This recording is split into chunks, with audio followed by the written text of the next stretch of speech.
Detail చూస్తే నీరుగట్టువారిపల్లె చిన్నారి ఘటనలో కీలక విషయాలు వెలుగు చూస్తున్నాయి. చిన్నారిని నిందితుడు అత్యాచారం చేసి చంపేశాడని డీఐజీ కోయ ప్రవీణ్ తెలిపారు. అనంతరం డ్రమ్ము నీటిలో ముంచి చంపేశాడని వెల్లడించారు. నిందితుడు వర్ధన్ ఆచూ కోసం గాలిస్తున్నామన్నారు. కేసుకు సంబంధించి డీఐజీ కోయ ప్రవీణ్ కీలక విషయాలను వెల్లడించారు.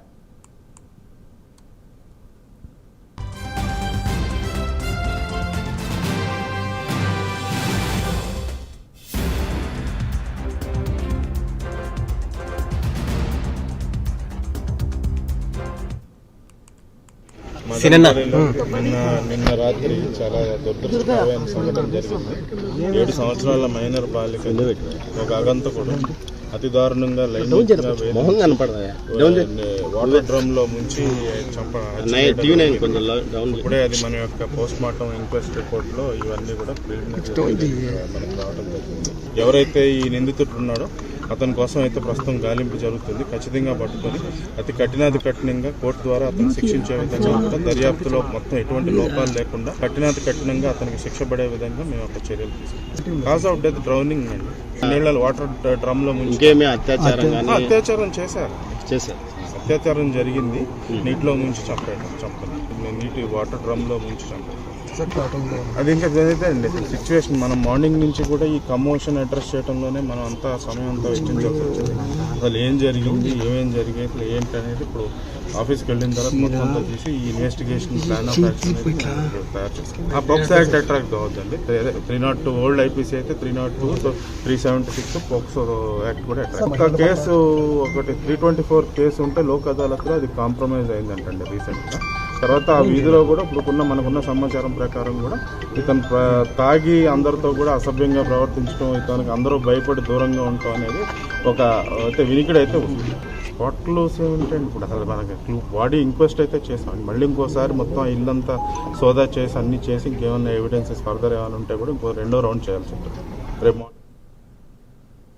నీరుగట్టివారిపల్లె చిన్నారి ఘటనలో కీలక విషయాలు వెలుగు చూస్తున్నాయి. చిన్నారిని నిందితుడు అత్యాచారం చేసి చంపేశాడని డీఐజీ కోయ ప్రవీణ్ తెలిపారు.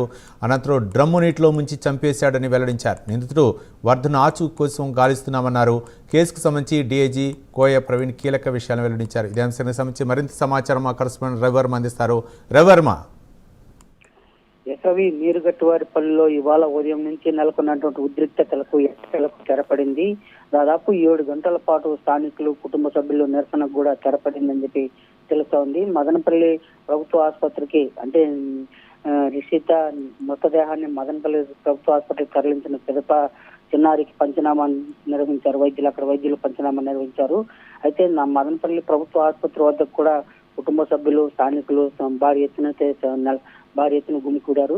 అయితే వారందరినీ కూడా పోలీసులు ఎలాంటి ఇష్యూ చేయొద్దని చెప్పేసి కూడా పదే విజ్ఞప్తులు అయితే చేస్తూ వచ్చారు. చివరకు పంచనామా పూర్తయిన పిదప నిగూఢమైన రహస్యాలు అయితే వెల్లడైనాయని కూడా తెలుస్తా ఉంది. ముఖ్యంగా చిన్నారిని అతి కిరాతకంగా అంటే అత్యాచారం చేసిన పిదప నీటిలోని డ్రమ్ములో ముంచి చంపినట్లు కూడా పంచనామాలో స్పష్టంగా నివేదిక వెలువడింది. దీనిని ఆధారంగా చేసుకుని పోలీసులు మరింత చర్యలు చేపట్టేందుకు కూడా సన్నద్ధమవుతున్నారు. అయితే నిందితుడి ఆచూకీ కోసం గాలింపు చర్యలు అయితే చేపడుతున్నామని చెప్పి కూడా డీఐజీ పేర్కొన్నారు. చిన్నారి మృతదేహాన్ని ఖననం చేసేంత వరకు కూడా పోలీసులు అలాగే ప్రభుత్వ అధికారులందరూ కూడా ఆ ప్రాంతం నీరుగట్టువారిపల్లిలోనే ఉంటామని చెప్పి కూడా డీఐజీ స్పష్టం చేశారు. అదే కాకుండా ఎలాంటి అవాంఛనీయ సంఘటనలు కానీ ఎలాంటి ఘటనలకు తావు లేకుండా పోలీసులు అయితే పటిష్ట భద్రతా ఏర్పాట్లు అయితే చేపట్టారు. అదే కాకుండా అంటే ప్రజలకు మనసుకు కలత చెందినటువంటి ఘటన కాబట్టి తీవ్ర ఆవేదన ఉంటుంది, సహజమే. కాకుంటే ప్రభుత్వ నిబంధనలు పాటించాలి, చట్టం తన పని చేసుకుని పోతుంది కాబట్టి ప్రజలు కూడా సహకరించాలని చెప్పేసి పదే డీఐజీ కోయ ప్రవీణ్ విజ్ఞప్తి చేశారు. తదనుగుణంగానే రాత్రికి పోలీస్ మీటింగ్ కూడా ఏర్పాటు చేస్తున్నామని చెప్పి కూడా పోలీసులు అయితే స్పష్టం చేశారు. అయితే ఎట్టకేలకు కోయ ప్రవీణ్ తన నివేదికను అంశాలను అయితే వెల్లడించారు. అతి కిరాతంగా దారుణంగా చంపినటువంటి నిందితుడి కోసం గాలింపు చర్యలు అయితే చేపడుతున్నామని చెప్పి కూడా స్పష్టం చేశారు. నిందితుడి ఆచూకీ లభించగానే అన్ని రకాల చర్యలు చేపడతామని కూడా స్పష్టం చేశారు డీఐజీ. రవి. రైట్ రవివారం మరో పక్క అక్కడ గ్రామంలో ఎలాంటి వాతావరణం, ఉద్రిక్త వాతావరణం ఉన్నట్లు తెలుస్తుంది. మరో పక్క గ్రామ ప్రజలందరూ కూడా అంటే నిందితుని పట్టివ్వండి అనేటటువంటి నినాదాలు కూడా చేస్తున్నారు. అంటే ఏ విధంగా చూడొచ్చు అక్కడ ఉద్రిక్త వాతావరణాన్ని బట్టి చూస్తే? ఎస్ ఎస్ ఉదయం నుంచి కూడా అదే హై టెన్షన్ అయితే నెలకొనింది. ముఖ్యంగా అత్యంత కిరాతకంగా పాశవీయంగా చిన్నారి మీద అఘాయిత్యానికి పాల్పడి హత్య చేసినటువంటి నిందితుడిని తమ ముంగిటే ఉరి తీయాలని చెప్పేసి కూడా స్థానికులందరూ కూడా పెద్ద ఎత్తున అయితే ఆందోళన చేశారు. దాదాపు 7 గంటల పాటు నిరసన కార్యక్రమం అయితే కొనసాగింది. పరిస్థితి ఉద్రిక్తత జారుతుందని భావించినటువంటి పోలీసు అధికారులు పదే పదే విజ్ఞప్తి చేసినా కూడా ప్రభుత్వ విజ్ఞప్తులను పరిగణలోకి తీసుకోకుండా వ్యవహరించినటువంటి స్థానికులకు చివరకు హోంమంత్రి అనిత కూడా ఫోన్ లో పరామర్శించారు, కుటుంబ సభ్యులను పరామర్శించారు. అదే కాకుండా న్యాయం చేస్తాం, బాధ్యతలకు అండగా ప్రభుత్వం ఉంటుందని చెప్పేసి కూడా విజ్ఞప్తి చేశారు. మరోవైపు ముఖ్యమంత్రి సైతం స్పందించి ఈ ఘటన మీద వెంటనే కలెక్టర్, జిల్లా ఎస్పీ అలాగే డిఐజీ స్పందించి చర్యలు చేపట్టాలని చెప్పి కూడా ఆదేశాలు జారీ చేశారు. ప్రభుత్వ యంత్రాంగం పూర్తిగా కదిలొచ్చిన పరిస్థితి అయితే నెలకొనింది ఈ ఘటనతో. దాంతో అదే కాకుండా నిందితుడు ఇదివరలోనే 4 కేసుల్లో కూడా ముద్దాయిగా ఉన్నాడని చెప్పి కూడా స్థానికులు అయితే పేర్కొన్నారు, పోలీసు అధికారులు కూడా పేర్కొంటున్నారు.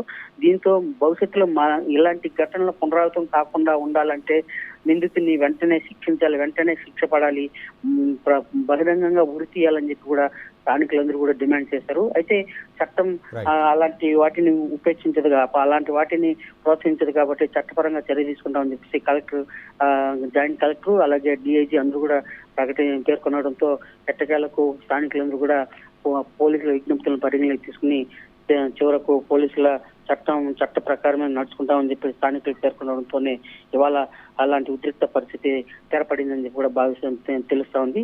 అలాగే మృతురాలి ఖనన కార్యక్రమాలు కూడా ప్రభుత్వం దగ్గరుండి నిర్వహిస్తుందని చెప్పి కూడా పేర్కొంటున్నారు Ravi. Right, thank you Ravi Varma.